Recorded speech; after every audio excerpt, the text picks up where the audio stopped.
it's like the opposite, actually. We're just looking at them and like, hey, all right. This audience is great. Hey, should I read some questions? Yeah, whatever you want to. Yeah. How was Shaun of the Dead and Hot Fuzz?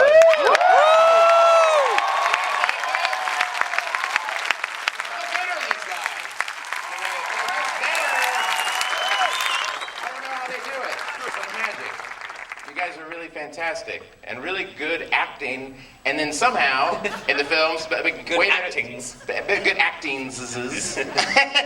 and much better than the thing I like about your movies, just as an overall thing in both these, is that it's high joke ratio, tons of hard jokes, which are very good, but it's also like they're incredibly personal, and there's a great emotional story to it, which is really, really, really hard to do. And you guys do it seamlessly. How do you do that? I'm looking at you. It says it's how to do seamless emotional things.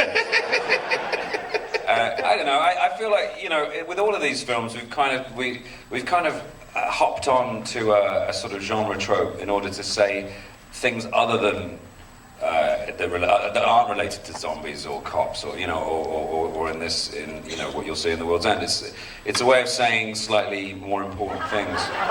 It's saying a pig. Hey, I'm not sure how long this could go on for. So your life? Well, we'd all be gone tomorrow, wouldn't we? It's nice to look at the picture of you and I think, well, they're not like what a lovely dying. They're just going back home. God, I love it. I think do it. It's a couch. Very good couch. The biggest calves in British cinema. It's as big as my waist. This is. You can tell me juicy steaks off this. Like whole cows. Each of your calves is a whole Statham.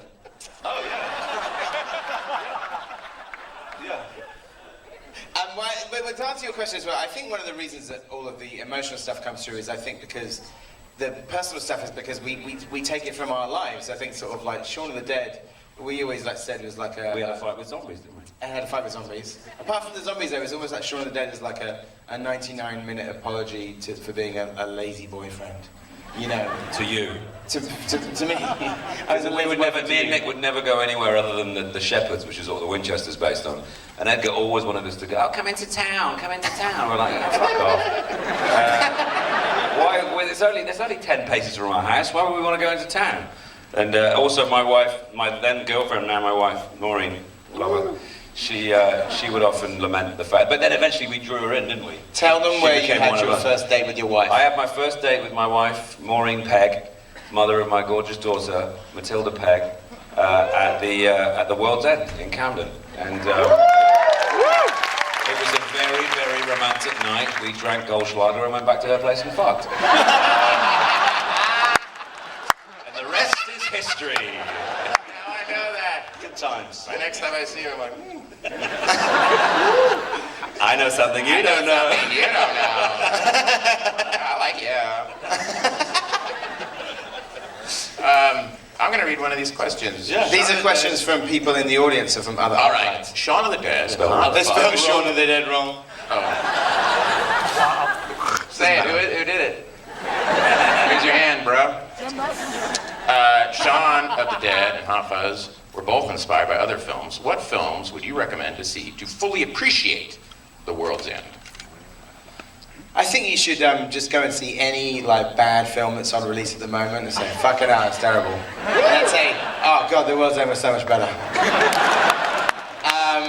I think, you know what, I mean, I think that we like, there's lots of films that sort of inspire us, but especially with this one, we never wanted to make it sound like there's a required reading list for the movies. They've got to work what was really cool with Shaun of the Dead is for a lot of people, Shaun of the Dead was the first zombie film they'd ever seen. And in fact, it's the first one my wife had ever seen.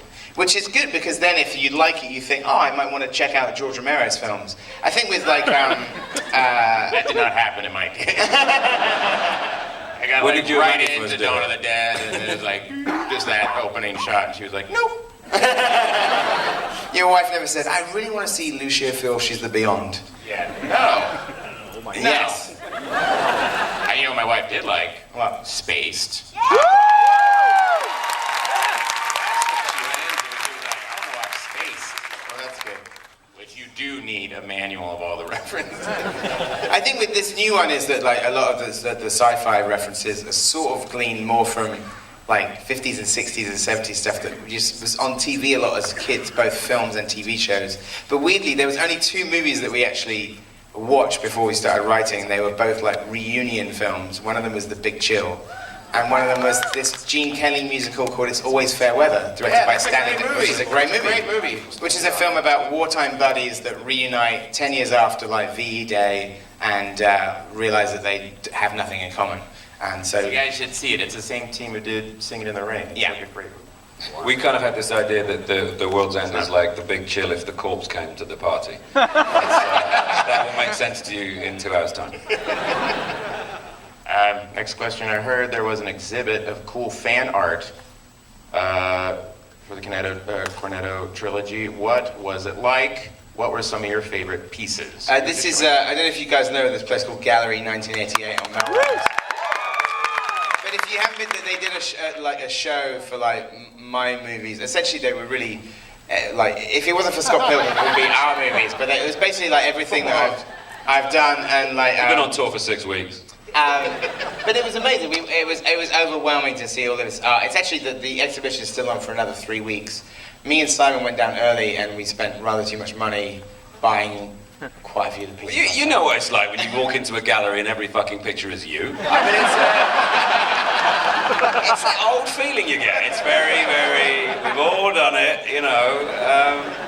It was amazing. It was incredible. It's all dedicated to Edgar's work, so there's stuff from Sam Peters versus, what was it? Scott Pilgrim. That's a little kung fu. That Kung Fu Kids film he did. What was that? It's Kung Fu Kid. Kung Fu Kid versus. It's called Three Ninjas Strike Back. That's it. No, it was extraordinary and wonderful. It's an amazing thing that to inspire anybody in any way is an amazing thing. But to have people come up with their own takes on it and their own sort of little twists on what Edgar's done and what we've done it doesn't get better than that as a sort of vindication of what you've done. You know, it's the best thing you can do is leave what your film, your TV show, your music, whatever, with someone long enough for them to want to do something because of it. And that's, it's better than Goldschlager and sex. I wouldn't tell my wife but it's true though that anytime I see one of your films, I walk out. My wife in the film you guys are about to see, I saw last night. We said the same thing. You come out and do a drawing of us. Yeah.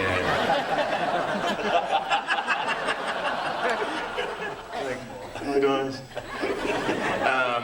That it makes you want to make movies.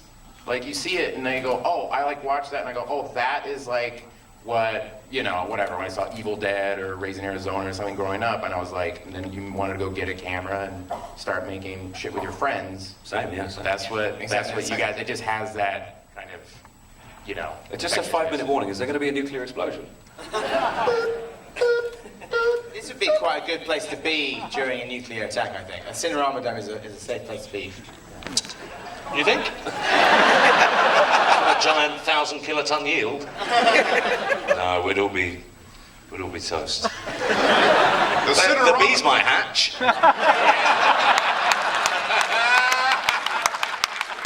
There's 50 yellow jackets up there. Yeah. This is a leftover promotional item from 1980 when they premiered Michael Caine's The Swarm. Yeah. You get into there's a pub in the film called The Beehive. When you get in, it becomes a full-on surround 4D experience.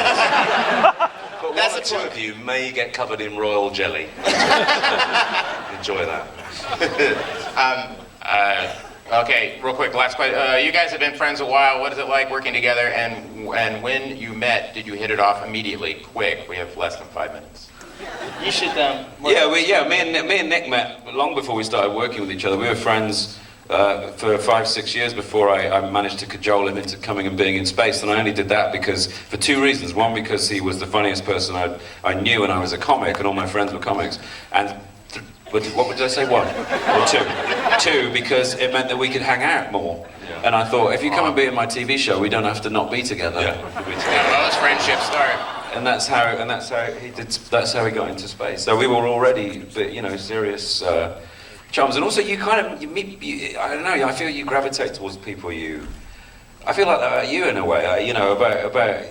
It doesn't matter where you're born on earth. You will gravitate towards the people that make you laugh and you enjoy being with, and you know. And I think that's true of Edgar and me. Were actually in the same movie cinema in 1988. Was it? Nine. The premiere of Akira. We were both in the same room. We didn't meet for another 6 years, but it was like, you know, nearly. And then. But you heard him going. Who the fuck is that? Where was that stupid laugh? I gotta go. They call me. I was like, who is that? Who is that?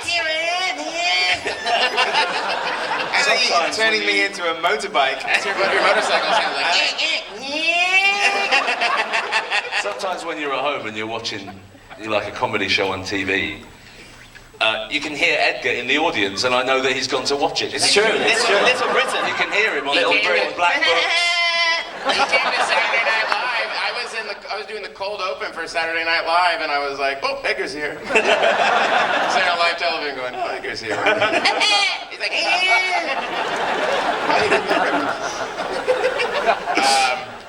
we have 2 minutes.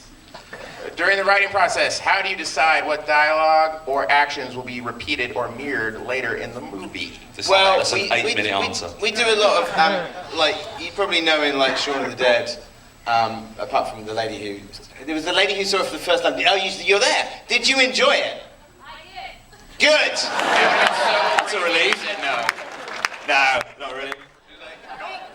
I hated it. Can we give a round of applause for the lady who lost her Shaun of the Dead virginity tonight? There's a bit in Shaun of the Dead. If you lost your Shaun of the Dead virginity, you probably got red on you. Oh my God! Jesus fucking Christ!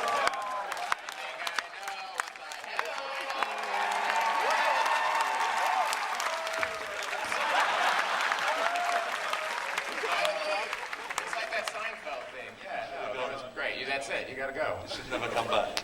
But there's a thing in Shaun of the Dead that we continue doing at Hot Fuzz and in World's End. Like, sort of, if you don't get all of the foreshadowing in World's End, all it means that you have to see it another 2 times at the theatre this weekend. But I swear to God, that's all we ask, is that you see it just pay to see it 3 times. Somebody tweeted me, had seen it 12 times in 21 hours. What? Yeah.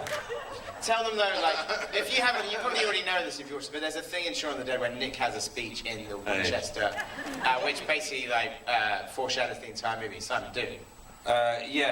He says, we'll have a Bloody Mary first thing, which is fighting Bloody Mary in the garden, and then help me. Then it's like, we'll grab a couple of the little princesses. Grab a couple of little princesses. First one is to get a bite of the king's head. Get a bite of the king's head, which is Philip getting bitten because he's the king, obviously the patriarch of the family. Pick up a couple of the little princesses, David and Di, at Liz's house. And she's the little princess. And she's the little princess because she's Sean's little princess. And then we stagger back to the bar for shots. So pretending to be zombies, and the shots is the gun going off. So that basically describes everything that's going to happen the next day. Yeah. Yes. And then there's another one as well, like sort of. We're so fucking pleased with ourselves. I felt like that's what it's like when you guys are writing. That's what the conversations are like.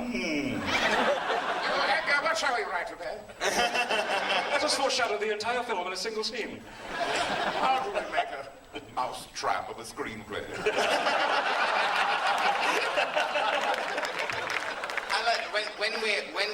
When we're screenwriting and only when we're screenwriting, crystal ball, like David Bowie in a labyrinth.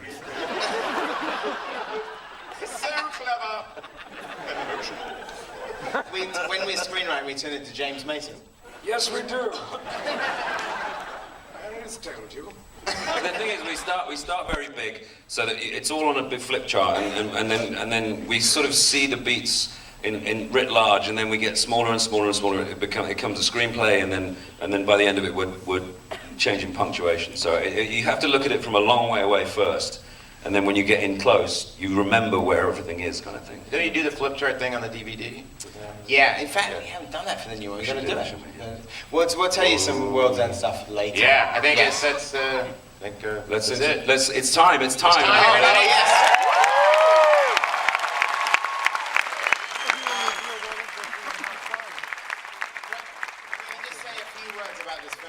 also in other art-like locations as well. Like this is a film that's been gestating in a weird way for like 20 years, because I went on a pub crawl. The first 5 minutes of this movie you're going to see is basically based on a pub crawl that I did when I was 19.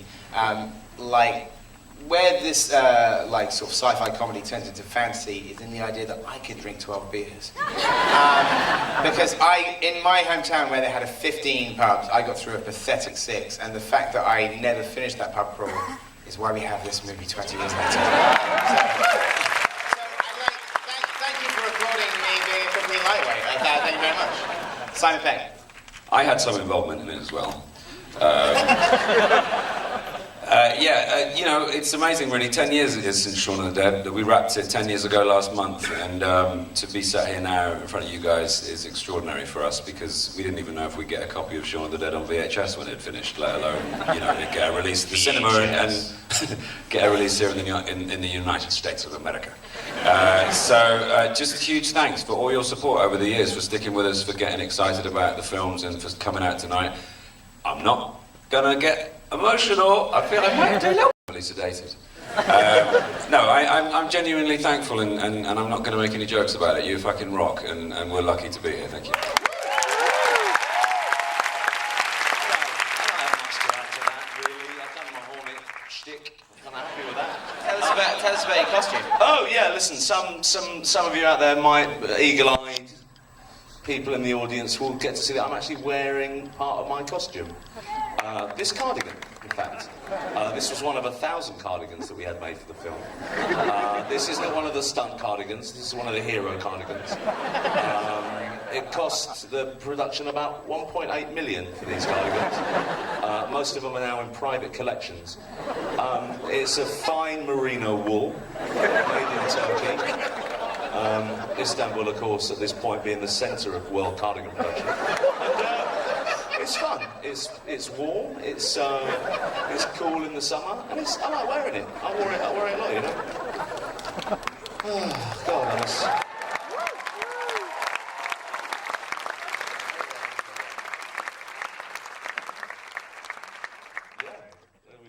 Let's just intro the film. Okay. This is the first of 10 Q&As we're doing right now, so let's come back and do another one later, and we'll talk a bit more. We'll see you guys later.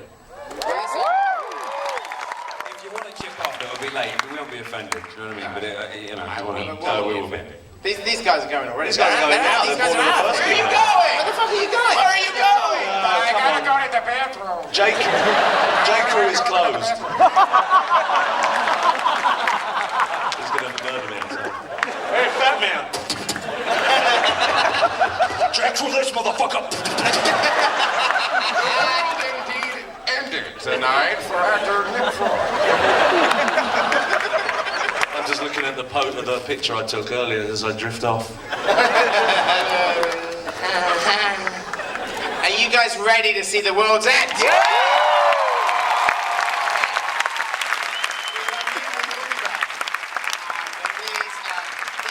I presume these lights are coming down and these chairs are coming out, so like just keep the vibe going for the next 15 minutes once they take these chairs out.